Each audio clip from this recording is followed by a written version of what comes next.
오늘 우리 하나님의 말씀은 출애굽기 16장 1절부터 8절 말씀입니다.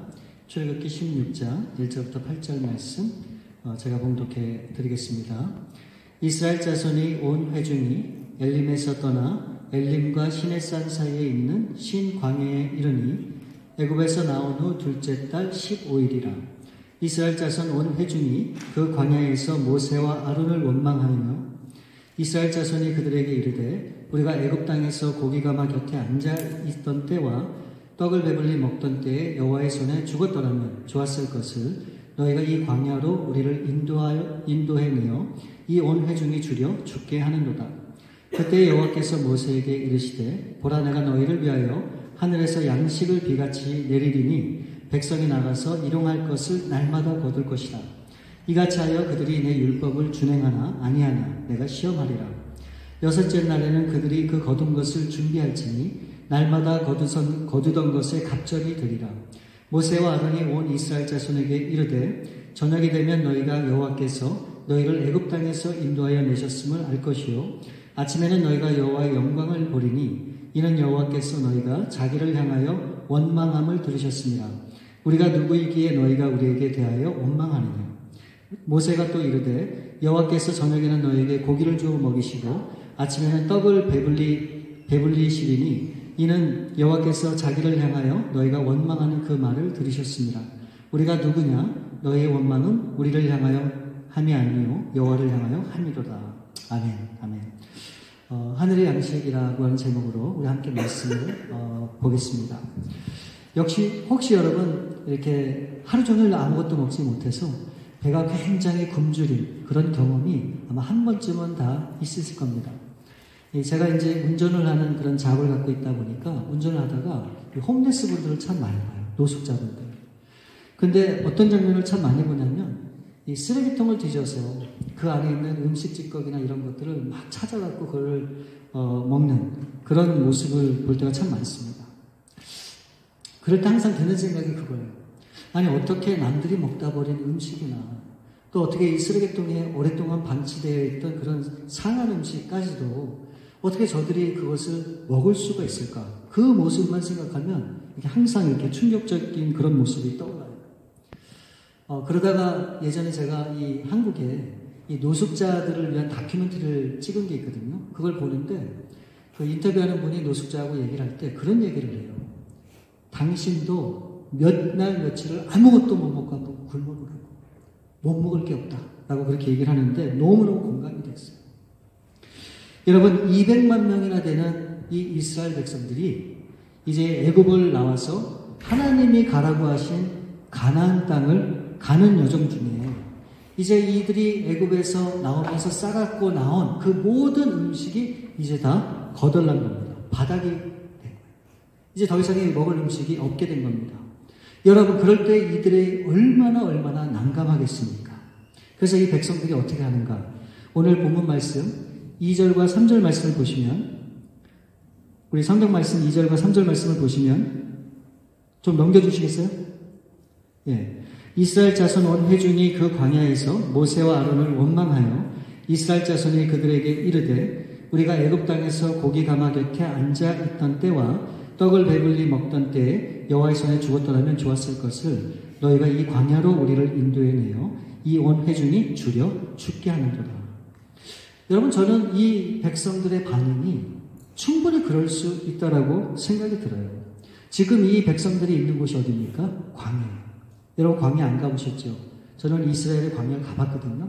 아무것도 없어요. 물론 여기도 뭐 아리조나나 이런데 뭐 유타에 가면은 그 사막이 있긴 있지만 여러분 광야라고 하는 것은 도저히 사람이 살 수 없는 그런 장소란 말이죠. 그런데 이들이 먹을 수 있는 음식이 이제는 더 이상 없다는 거예요. 근데 이 광야에 앞으로 살아가야 되는 거예요. 여러분 그 상황을 한번 상상을 해보면 지금 이 백성들의 그 마음이 여러분 느껴지지 않으세요? 저는 충분히 공감이 돼요. 사실 부모된 입장이나 젊은 사람들은 그래도 몇 날 며칠을 안 먹어도 버티고 견딜 수는 있습니다. 하지만 내 사랑하는 아이들, 내 사랑하는 자녀들, 저들이 먹을 것이 없어갖고 고통스러워하는 모습을 어떻게 부모가 볼 수 있겠습니까? 여러분 아무렇지도 않으세요? 그럴 수가 없는 거죠. 그러니까 이들이 내린 결론이 뭐예요? 이제는 우리가 굶어 죽게 생겼구나. 어디에서? 이 광야에서.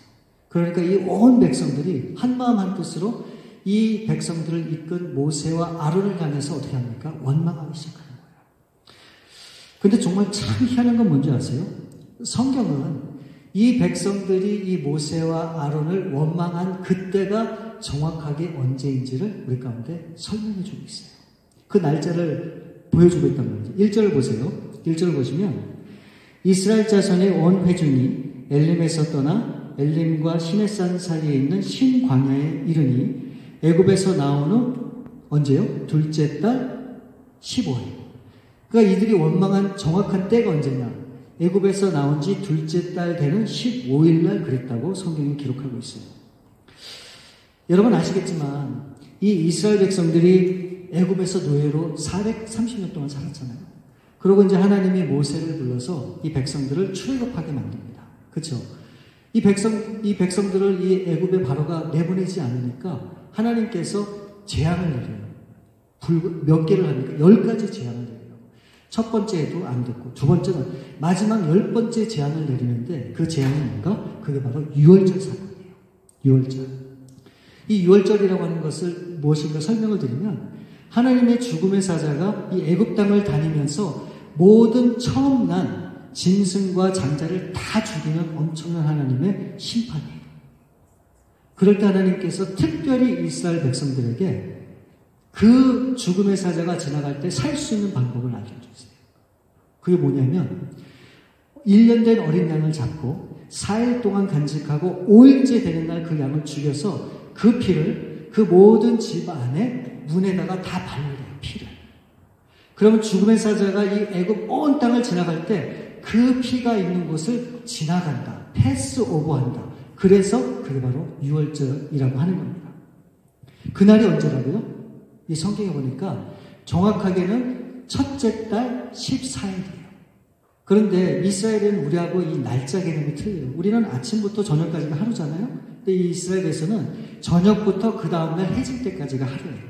그러니까 사실은 15일이거든요. 그러니까 정확하게 이스라엘 백성들이 광야에서 나와서 지금 이렇게 하나님 앞에 모세 앞에 이 원망하는 이게 얼마 만에 이루어진 거예요? 제가 좀 잘 설명을 못 드렸나요? 계산이 안 되나요? 한 달 만에. 한 달 만에. 여러분 보세요. 이 6월절에 그게 엄청난 기적 아니에요? 그것뿐만이 아니에요. 이스라엘 백성들이 이제 이 가나안 땅을 향해 가는데 앞에 바다가 가로막혔어요. 홍해라고 하는. 뒤에서는 이 군대가 애굽의 군대가 쫓아오죠. 앞에는 바다가 막혔어요. 그럴 때 하나님 어떻게 합니까? 이 모세가 지팡이 들어서 내려칠 때 이 바다가 갈라져요. 홍해가. 이걸 누가 경험을 했는가? 이스라엘 백성들. 그러니까 엄청난 하나님이 기적과 그런 능력을 이 두 눈으로 똑똑히 경험했단 말이죠. 그러고 나서 얼마 있다가 한 달밖에 안 됐는데 이 백성들이 어떻게 합니까? 음식이 없다고 하나님 앞에 불만을 하는 거예요. 우리가 여기서 짐작해 볼 수 있는 것은 이제 오랫동안 애굽에서 살다가 하나님이 가나안 땅으로 가. 내가 너희한테 약속한 땅으로 가. 그럴 때 이제 나왔잖아요. 그러니 모든 음식을 바리바리 다 써가지고 나왔을 거예요. 근데 불과 한 달 만에 어떻게 됩니까? 그 음식이 다 소비해버렸어요. 이제 더 이상의 먹을 음식이 없는 것이죠. 그러니 얼마나 걱정이 되겠어요. 여러분 생각해 보세요. 여러분이 돈이 한 푼도 없어요. 근데 집에 쌀이 어저께 먹고 탁 떨어졌어요. 돈은 없죠. 여러분 어떻게 하시겠어요? 걱정 안 되시겠어요? 지금 이스라엘 백성들은 그런 상황이 아니에요. 이거보다 더 안 좋은 상황이죠. 왜요? 이들은 광야라고 하는 곳에 있어요. 막막하게. 아무것도 없는 거. 여러분 그것뿐만이 아니에요. 여러분 1절 말씀을 한번 보세요. 이스라엘 자손이 온 회중이 엘림에서 떠나 엘림과 시내산 사이에 있는 신광야에 이르니 애굽에서 나온 후 둘째 달 15일이라. 이 말씀을 보게 되면 이 이스라엘 백성들이 모세와 아론을 원망하기 전에 엘림에서 떠나서 엘림과 시내산 그 사이에 있는 신광야에 있다라고 얘기를 하고 있어요. 그렇죠? 그럼 과연 엘림에서는 무슨 일이 있었을까? 여러분 보세요. 이스라엘 백성들이 가나안 땅을 가는데 광야를 거쳐가거든요. 나온 지 얼마 안 됐지만 광야길이니까 얼마나 덥겠어요. 목이 마르잖아요. 그래서 이 물을 찾아서 헤맸는데 물이 없는 거예요. 그러다가 어떻게 보니까 물을 찾았어요. 그래서 백성들이 막 달려가고 그 물을 마셨는데 오 세상에, 써도 이렇게 쓴 물이 어디 있어요. 도저히 사람이 마실 수 없는 그런 쓴 물만 있는 거예요. 그러니까 어떻게 됩니까? 이 백성들이 모세를 원망할 수밖에 없잖아요. 그러니까 이 모세도 얼마나 답답해요. 목마른 거 하나님이 다 아시는데 왜 하필이면 쓴 물을 앞에 주셔서 이렇게 하시는가? 그래서 이 모세가 하나님 앞에 기도를 합니다. 그때 하나님이 응답해 주세요. 나뭇가지 하나를 취해서 그 쓴물에 던지네요. 그리고 모세가 그 쓴물에다 나뭇가지를 던졌더니 그 쓴물이 바뀌었어요. 어떻게 해요? 아주 단물로 바뀌었다라고 그렇게 성경에 기록이 되어 있어요. 그러고 나서 이들이 도착한 곳이 어디냐? 그게 바로 엘림이에요. 근데 여러분 출애굽기 15장 27절, 그러니까 오늘 16장인데 15장 27절 말씀을 보면 이들이 엘림에 도착했을 때 그 엘림이 어떤지를 설명하고 있어요. 보세요. 그들이 엘림에 이르러 거기에 물샘 열둘과 종려나무 70그루가 있는지라. 거기서 그들이 그물 곁에 장막을 치니라. 여러분 바로 요 전에 이스라엘 백성들이 물 때문에 얼마나 고생했어요. 그렇죠? 그래갖고 이 모세를 또 원망을 했잖아요. 그런데 조금 가서 엘림이라는 곳에 도착해보니까 하나님께서 오아시스를 준비하고 계셨던 거예요. 여기에는 뭡니까? 이 엘림에는 물샘 열둘과 종려나무 70그루. 그러니까 얼마나 물과 나무가 풍성한 그런 아름다운 곳인지를 우리가 상상할 수 있잖아요. 여러분 이게 과연 무슨 의미가 있을까요? 제가 이 말씀을 묵상하는 가운데 하나님이 주신 생각이에요. 맞는지 아닌지 모르겠어요. 하나님께서는 이미 이 백성들에게 필요한 오아시스 같은 그 장소를 예비해 두셨던 거예요. 조금만 가면 되는데, 조금만 감사함으로 기쁨으로 하나님을 따라가면 되는데, 그거를 못 참고 물이 쓰다 어쩌다 원망을 하는 바람에 그런 일이 있었던 거예요. 여러분 이걸 통해서 우리가 뭘 할 수 있는가? 하나님은 우리가 필요한 모든 것들을 구하기 이전에 무엇이 있어야 할지를 아시고 다 예비하시는 하나님이시라는 거예요. 그 사이를 못 참고 그래서 그 주님을 신뢰하지 못하고 그 여호와 하나님을 온전히 바라보지 못했다고 하는 것을 보여주고 있는 거예요. 여러분 이거하고 같은 맥락에서 3절 말씀을 다시 한번 보세요.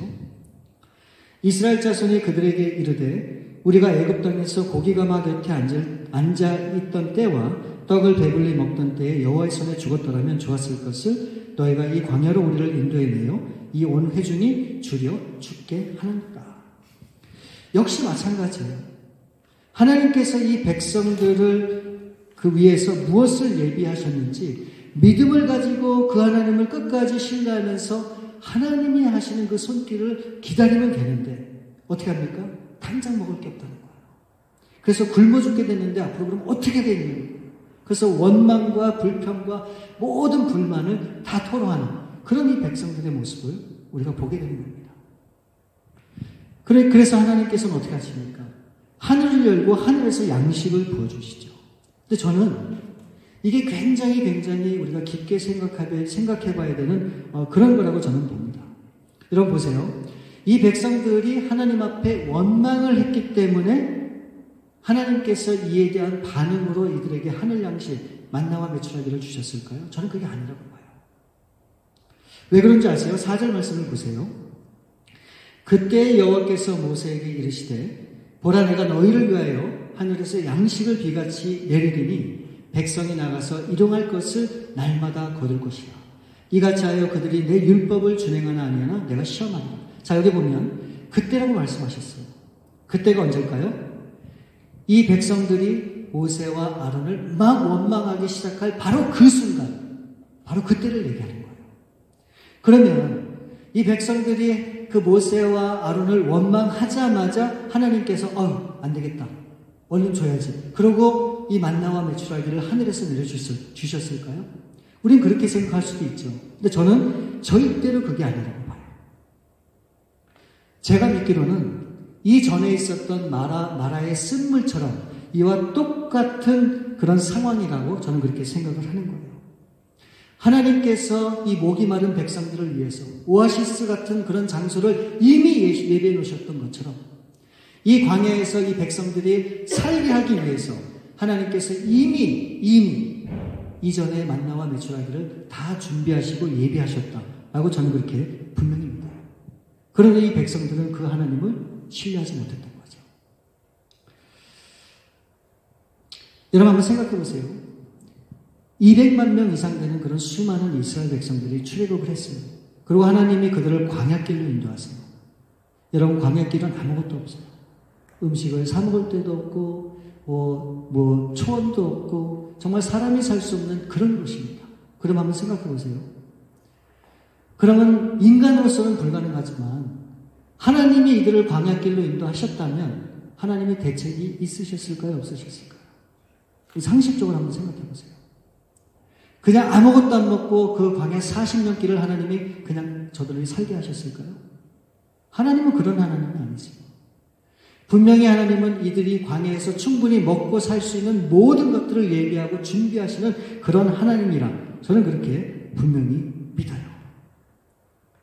그러면 하나님이 예비하고 준비하신 하나님의 방법이 뭘까요? 그게 바로 만나와 메추라기예요. 이 백성들이 하나님을 원망했기 때문에 하나님이 주신 것이 아니라 이들이 광야에 꼭 필요한 만나와 메추라기를 이미 예비하시고 하나님께서 이들에게 주셨다고 하는 거예요. 우리는 이 순서가 바뀌면 안 되는 거예요. 근데 여러분 이거보다 더 놀라운 일이 있어요. 3절을 보세요.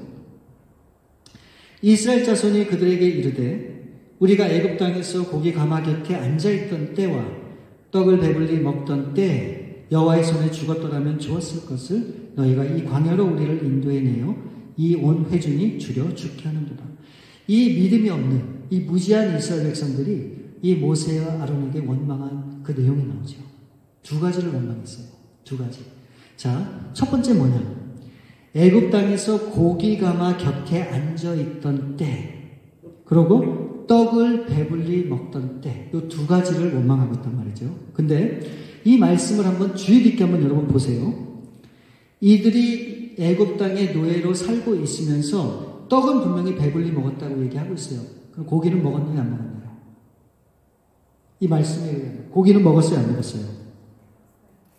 먹은 적이 없어요. 이들은 고기를 굽는 가마 곁에만 앉아 있었다고 얘기하고 있어요. 먹은 게 아니에요.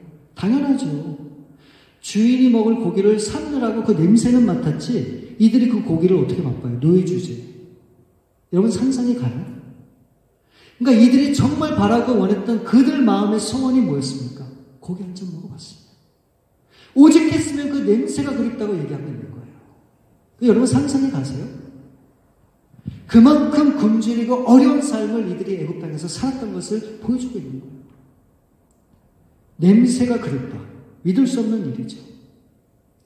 근데 여러분, 이들을 가장 잘 아시는 분이 누굽니까? 하나님이에요. 그래서 우리 하나님께서 어떻게 하십니까? 8절 말씀을 보세요. 모세가 또 이르되 여호와께서 저녁에는 너에게 고기를 주어 먹이시고 아침에는 떡으로 배불리시리니 이는 여호와께서 자기를 향하여 너희가 원망하는 그 말을 들으셨습니다. 우리가 누구냐? 너희의 원망은 우리를 향하여 함이 아니요 여호와를 향하여 합니다. 여러분 보세요. 저녁에는 하나님이 뭘 내려주셨어요? 고기. 아침에는요? 떡을 주셨단 말이죠. 근데 여러분 저는 이걸 보면서 와, 우리 하나님은 정말 세심하시구나. 굉장히 디테일하시구나. 라고 하는 것을 다시 한번 발견하게 됐는데 여러분 이렇게 한번 생각해 보세요. 여러분 아침부터 고기를 먹으면 어떻게 될까요? 아침부터 고기를 먹으면 하루 종일 고기 먹은 것 때문에 소화불량으로 분명히 마음고생할 거예요. 그걸 아시고 저녁에는 근사한 고기를 먹게 하시고 아침에는 간단한 떡을 먹게 하셨다라고 하는 이것을 보면서 우리의 모든 것을 너무너무 디테일하게 세심하게 관찰하시고 지켜보시고 또 우리에게 필요한 것들을 적절하게 채워주시는 그런 하나님이시다라고 하는 것을 분명히 보게 되는 거예요. 여러분 이스라엘 백성들은 떡은 먹었지만 고기 냄새만 맡았잖아요. 근데 하나님께서 어떻게 하십니까? 고기를 맛보게 하세요. 어떻게요? 매일매일. 여러분 이게 은혜 아니에요? 우리가 바라고 원하던 마음의 모든 소원을 하나님께서 기도도 안 했는데 그냥 다 내려주시는 거예요. 이게 다 하나님의 은혜 아니에요? 여러분이 내일을 장담할 수 있으세요? 1년 후를 장담할 수 있으세요? 없어요. 매일매일 우리가 호흡하며 살 수 있는 생명을 주신 이거를 무엇으로 우리가 이거를 비교할 수 있겠습니까? 내가 오늘도 주님 앞에 나와서 예배할 수 있다고 하는 이 은혜가 얼마나 큰지 이걸 무엇으로 대신하겠어요? 여러분, 우리 하나님은 그렇게 좋으신 분이세요. 우리의 마음의 소원을 아시고 모든 것들을 우리의 필요를 따라 채워주시는 그런 하나님이란 말이죠.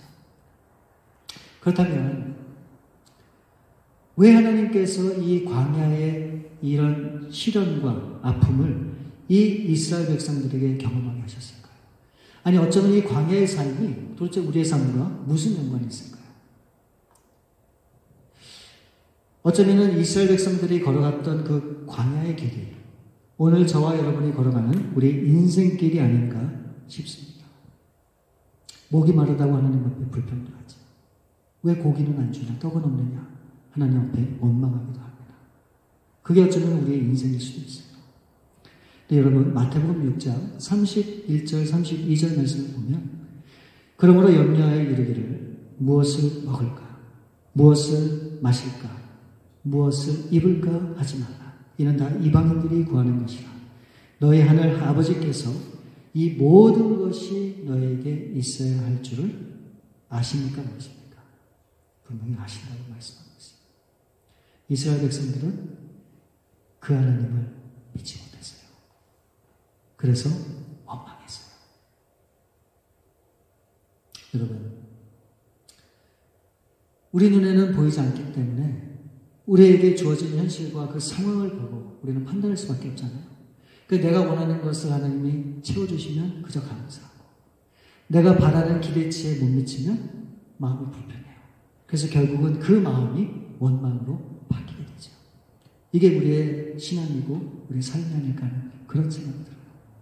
어쩌면 이스라엘 백성들도 이 출애굽한 광야에 있는 저 사람들도 우리하고 너무너무 똑같아요. 있으면 좋고 넉넉하면 좋고 없으면 불평하고. 여러분, 잘 생각해 보세요. 지금 하나님께서 이 광야의 삶을 통해 백성들에게 매일매일 만나와 메추라, 고기와 떡을 허락해 주셨잖아요. 언제까지입니까? 언제까지요? 이들이 광야에 있는 동안에만 그랬습니다. 여호수아서 5장 12절 말씀을 보세요. 또 그 땅에 소산먹을 먹은 다음 날에 만나가 그쳤으니 이스라엘 사람들이 다시는 만나를 얻지 못하였고 그 해 여호와의 가나안 땅의 소출을 먹었더라. 이 이스라엘 백성들이 모든 광야의 삶을 다 마치고 드디어 하나님이 약속하신 가나안 땅에 들어갔어요. 그래서 그 땅의 소산을 가지고 음식을 먹었는데 그 다음날 어떤 일이 일어났습니까? 그동안에 먹었던 40년 동안 먹었던 만나가 그쳤다고 얘기하고 있어요. 더 이상의 만나를 구할 수가 없었고 볼 수가 없고 먹을 수가 없었어요. 여러분, 우리가 이 땅에서 살아가는 동안에 우리에게 필요한 양식, 이것은 언제까지 우리에게 필요한 겁니까? 우리가 살아있을 동안에만 그래요.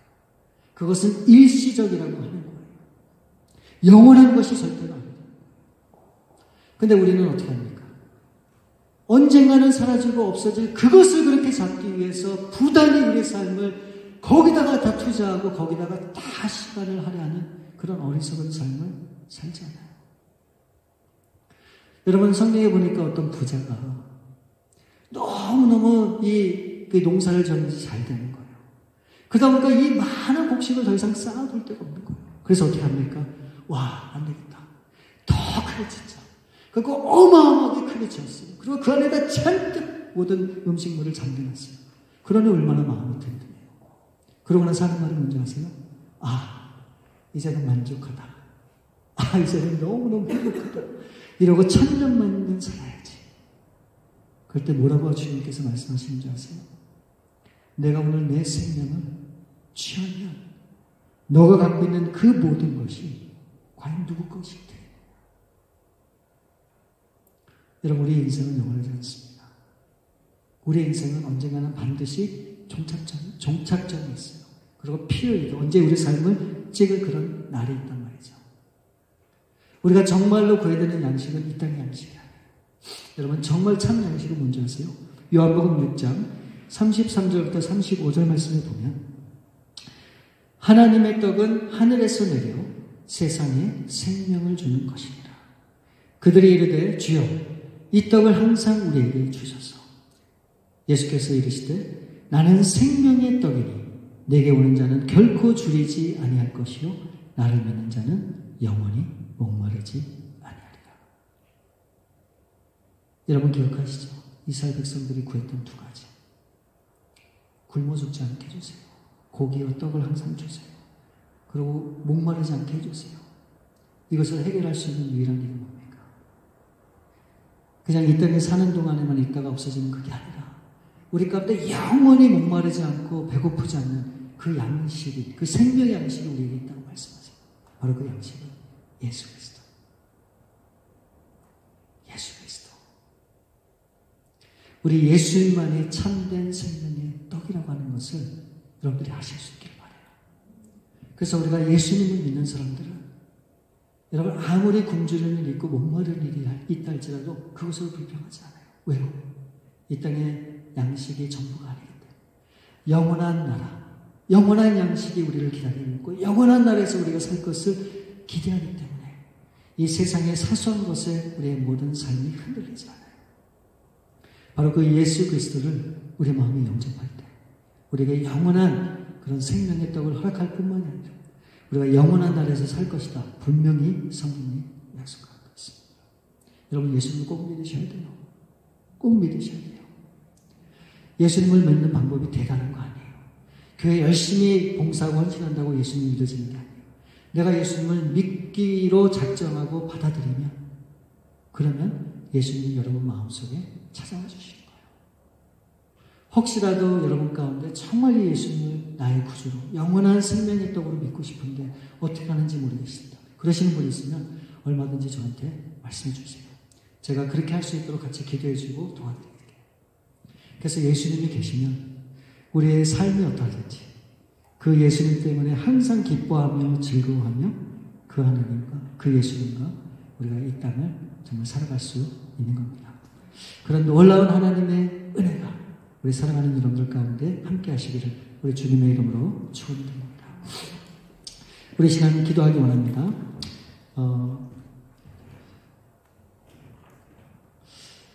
아마 여러분 가운데는 예수님을 분명히 믿는 분이 계실 겁니다.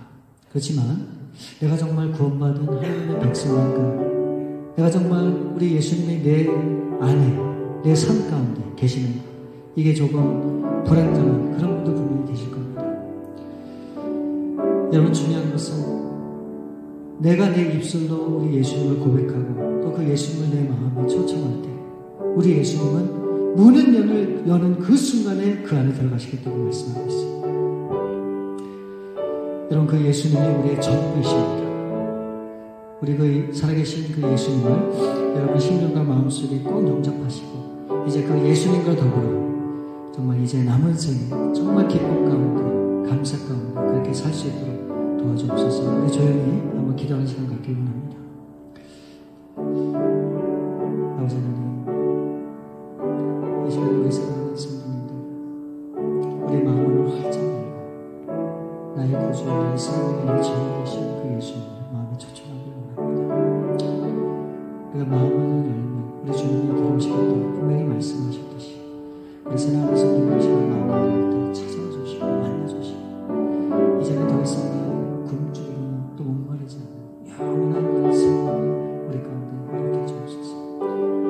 그래서 이제 그 예수님과 함께하는 삶을 통해 이제 우리 삶이 변화되고 그래서 더 이상 환경을 바라보지 않고 우리 주님을 바라보며 이 모든 것들을 넉넉히 이기며 승리하는 그런 귀한 삶을 주옵소서.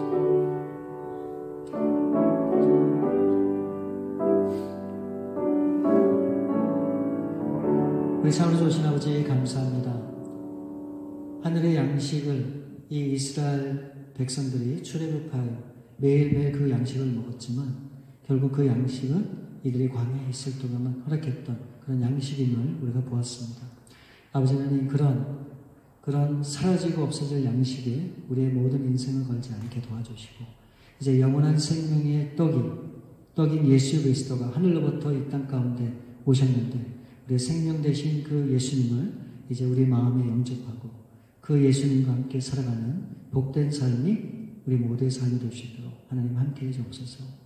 그래서 힘들 때나 어려울 때나 고통스러울 때나 즐거울 때나 어떤 때든지 그 예수님이 나와 함께 하시기 때문에 천국을 누리며 항상 감사가 넘치는 그런 복된 삶의 길을 걸어가는 우리 사랑하는 모든 성도님들 다 될 수 있도록 아버지 하나님 함께해 주옵소서. 모든 것을 우리 주 앞에 감사함 드리옵고 우리 거룩하신 주 예수 그리스도 이름으로 기도하옵나이다.